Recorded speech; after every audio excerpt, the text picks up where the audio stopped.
Patrick Grove, thank you so much for your time today. Now, tell me about how you got started with Catcha Group. So one day I resigned. I just said to my boss, I said, I want to resign. I want to move to Asia and start an internet business. And what was really funny at the time is I worked for a company called Arthur Andersen, and my boss said, look, this is one of the biggest accounting firms in the world. The chance of your business succeeding more than 12 months is like 1 in 20%. So I'm going to keep your job for you for 1 year. Go do your thing and call me back when it doesn't work out. The really ironic thing is that in 12 months, Arthur Andersen had globally gone bust.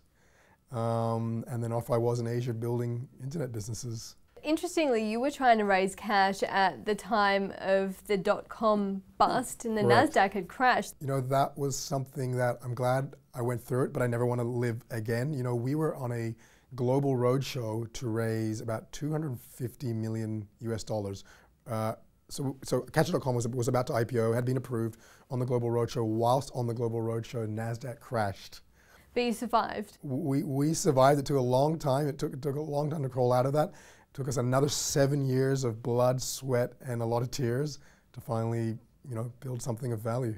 With the online ventures that you have across Southeast Asia, you've sort of replicated existing online classified models in the likes of iProperty and iCar and taken them to Southeast Asia. Correct. So, what we've noticed in Southeast Asia for this particular point in time, it's really an execution game. It's a region with 700 million people, 7 countries, different laws, different languages, different cultures. It's not one homogeneous region, which a lot of people mistakenly believe. So we've taken the view that if we can be world-class in our execution and our go-to-market strategies, and then look at what are the great online ideas that work in the West and bring them to this part of the world, then we think we can add a lot of value and create a lot of value in the process.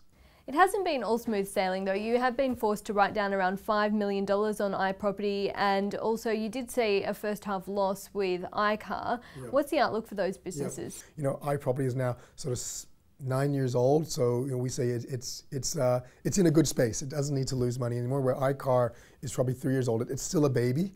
It still is losing money, but we believe we've turned the corner. Thailand, our Thailand business is profitable now on a month-by-month basis. We're very excited about that, and we know that our Malaysian business will reach profitability in the next 12 months. And mobile is an area that you're particularly interested in. Correct. So we are betting really big on products and services that we believe the mobile is perfectly suited for. So to give you an example, we've just launched a company called iFlix, which is basically the ability to watch almost any movie and any TV show via your phone or your tablet. And we've cut amazing partnerships with studios where we have the ability to download now, play later. So you could be sitting in the office, you could say, hey, I want to watch Iron Man on the train home. So what you do is you download it while you're in the office, it's stored within your iFlix app, and then when you're sitting on the train, you could be watching Iron Man, plug in your speakers, and off you go. What kind of traction do you already have, and what are you forecasting for the next year or so? Yeah, so iFlix has been going tremendously well. We've only been live now for 90 days in Malaysia, Philippines, Thailand. 90 days live, something like already 220,000 customers. In terms of when you'll be profitable in this iFlix business, do you have a forecast? It's not an inexpensive business to be involved in. When you're working with 35 studio partners from all over the world and you're licensing or acquiring great content, it can get expensive. We're very hopeful that within the next 2 to 3 years, we can build a business that is generating hundreds of millions of dollars in revenue every year. Okay, but of course Netflix is already in Japan and it's going to launch in South Korea, Hong Kong, Singapore and Taiwan early next year. How worried about the competition are you? We're not worried at all. We see ourselves as a very, very different proposition, and there's many things that are different, but the core thing that we think are the differences between Netflix and iFlix is that Netflix is very focused on the developed world, on the first world. They're very focused on the living room as the main point at which you will enjoy that experience, whereas we're very focused on the emerging world. We're very focused on countries like Indonesia, Malaysia, Philippines, Vietnam. We don't focus on Australia. We don't focus on America. We don't focus on Singapore. So targeting completely different countries, and then as a result, completely different price points. Netflix is $10 a month. We're $3 a month and below. The content, we are very, in Malaysia, we will have 25% Malaysian content. In the Philippines, we'll have 25% Filipino content. Netflix will predominantly always be about 90% American content.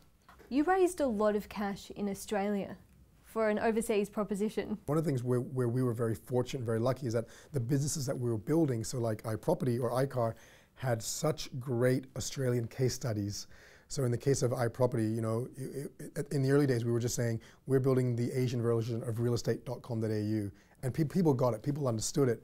And with that in mind, there was already a connection between the businesses and what existed in Australia. For people who are trying to launch startups, do you think there's funding here for them?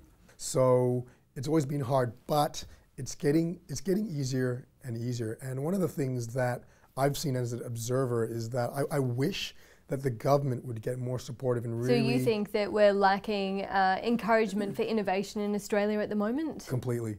I think what you're seeing is a lot of talent are moving to other parts of the world, you know, moving to Asia or moving to the US.